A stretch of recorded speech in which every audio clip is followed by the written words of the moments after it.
Hello, my name is Selena Freimark. I'm a health and well-being educator with the University of Wisconsin-Madison Division of Extension in St. Croix County. Welcome to the 8 Ways to Wellness, Discover the Dimensions for a Healthier You, Spiritual Well-Being. The Substance Abuse and Mental Health Services Administration, SAMHSA, has identified 8 dimensions of wellness to focus on to optimize health. The University of Wisconsin-Madison Division of Extension has developed this module based on the work of SAMHSA, along with other research-based resources. Before we get started, in your mind's eye, just do a quick reflection. When I say spirituality, what word, image, or feeling comes to mind for you? Just take about 30 seconds or so to think about that before we go on. When I say spirituality, what word, image, or feeling first comes to mind?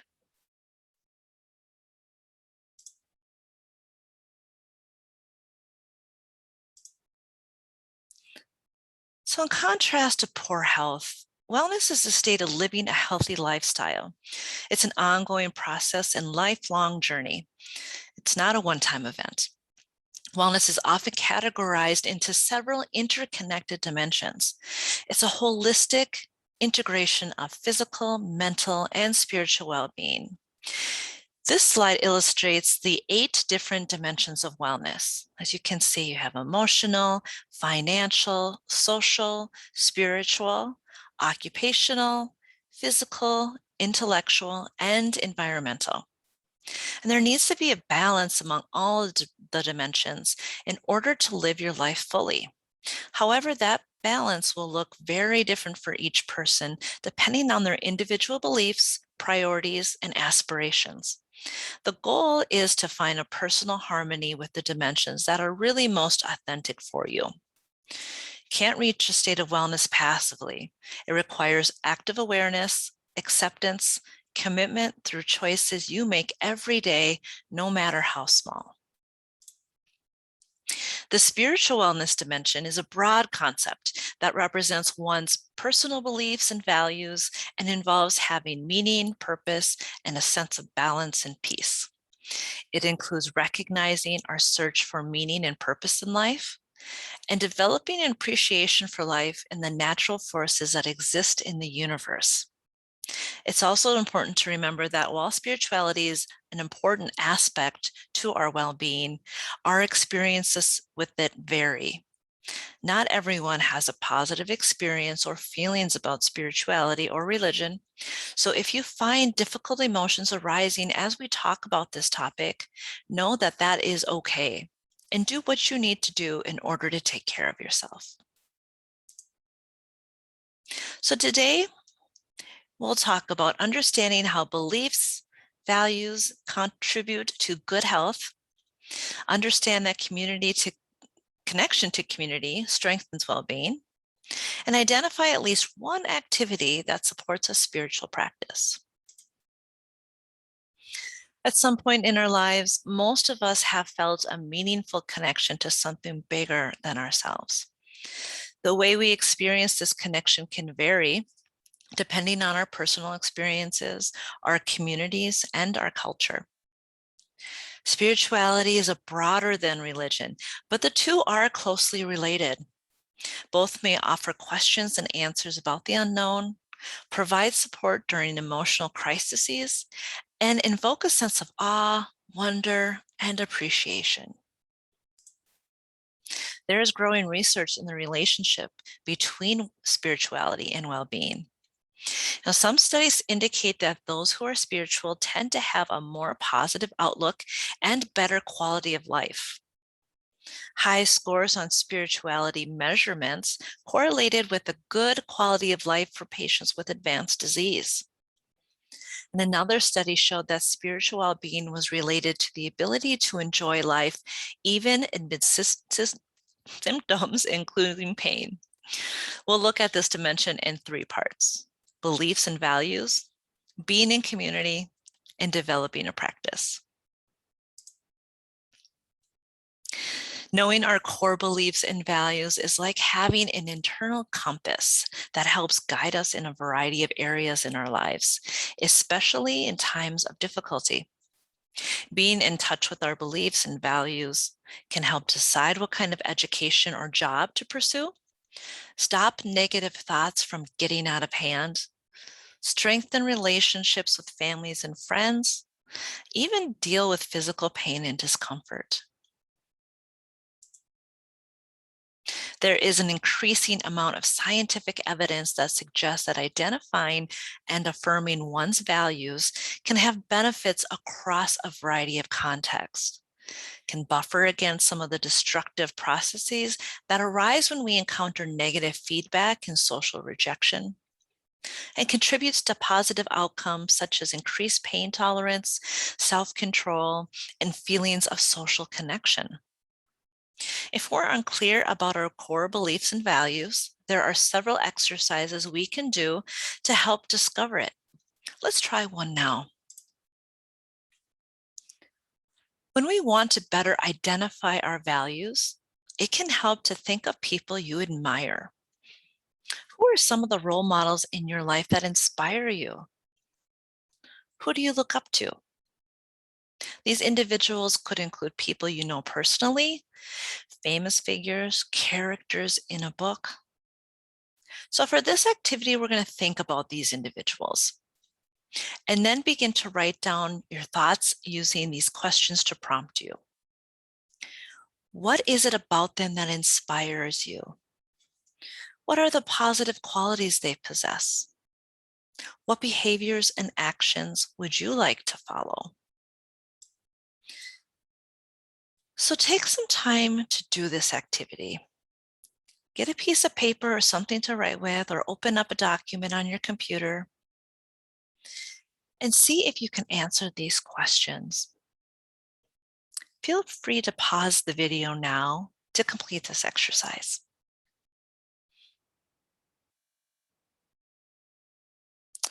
So reflecting back on this activity, maybe journal for a few minutes about what came up for you. What did it feel like to think about the people that you admire? What did it feel like to think about the qualities that these individuals possess? Are there anything that you would like to emulate from these individuals?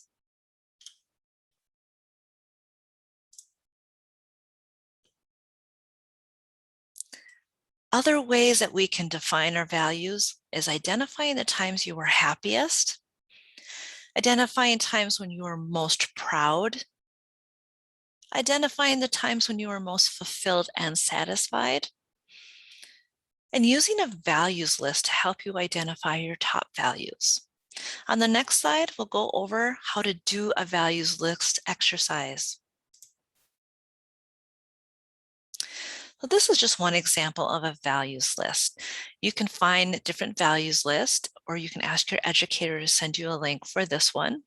Or for this particular one comes from Brene Brown for her Dare to Lead exercises that you can find online.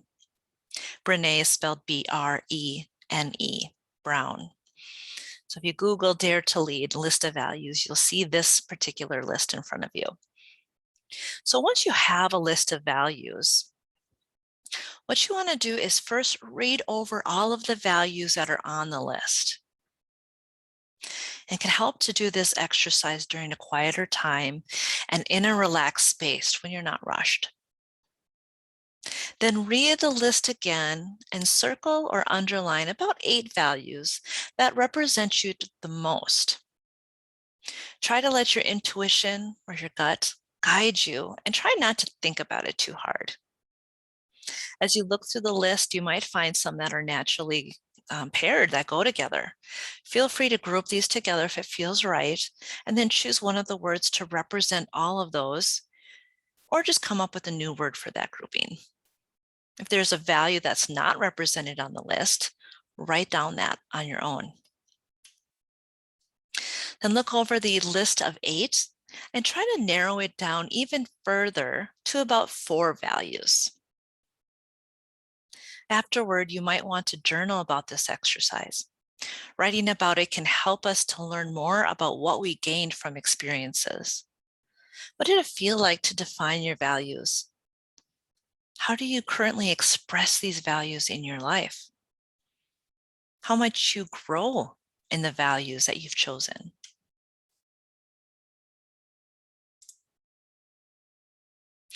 So now let's think about, what does it mean to be in community?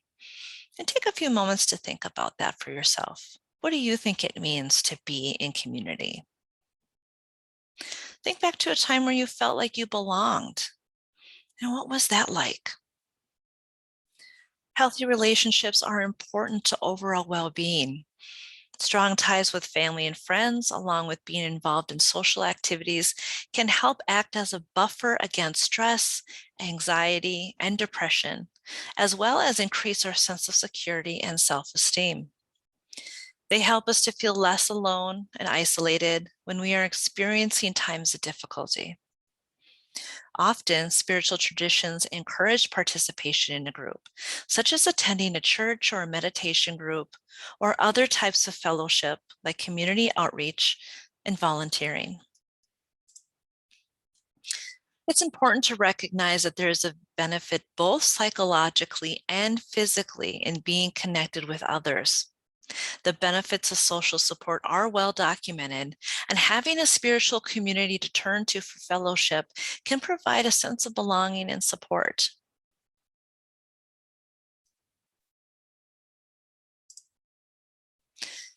In the previous slide, notice how involvement in formal social programs was mentioned. That's community too.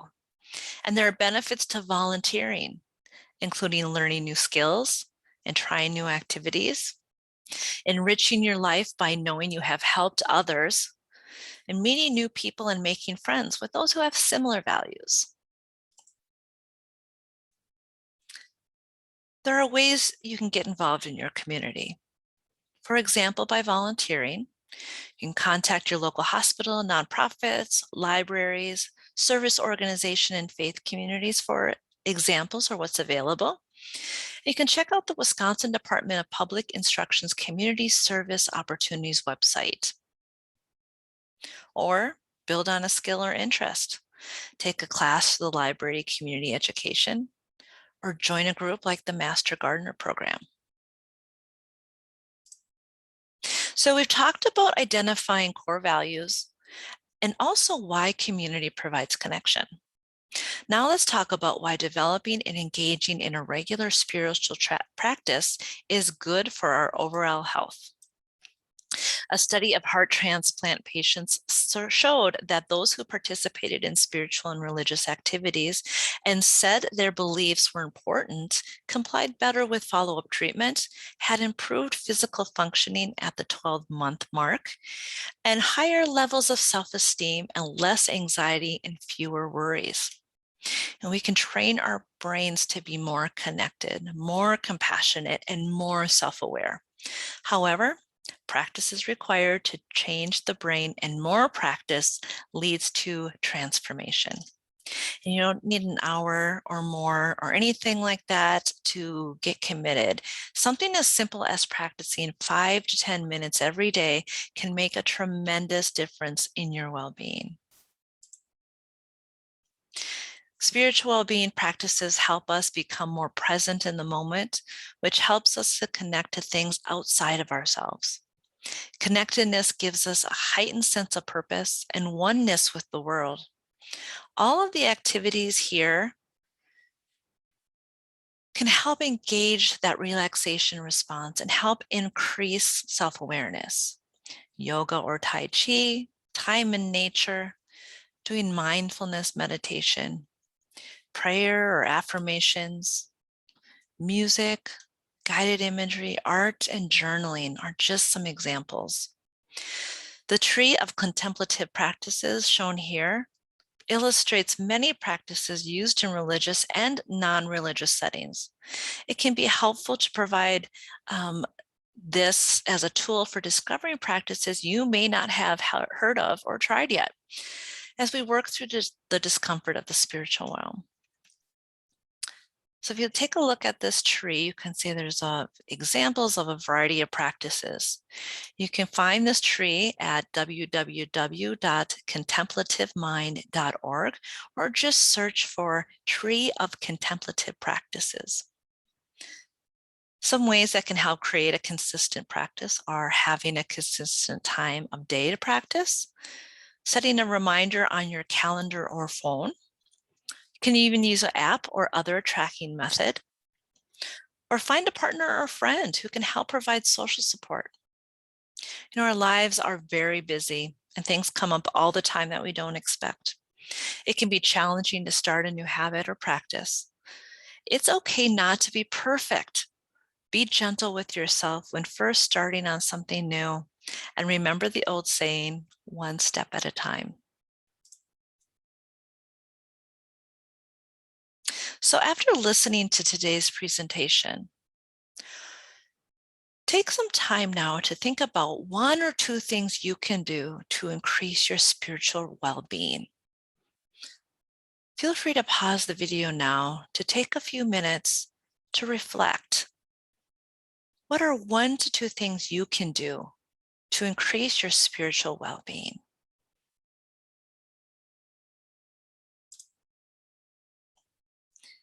Your educator should be able to send this list of additional resources to you. But if you want to pause the video, you can probably capture some of the web links here. We have UWell Spiritual Wellness, the Centers for Healthy Minds out of University of Wisconsin-Madison. Practicing the Pause, which is a weekly drop-in session where you can come to practice some of these resources.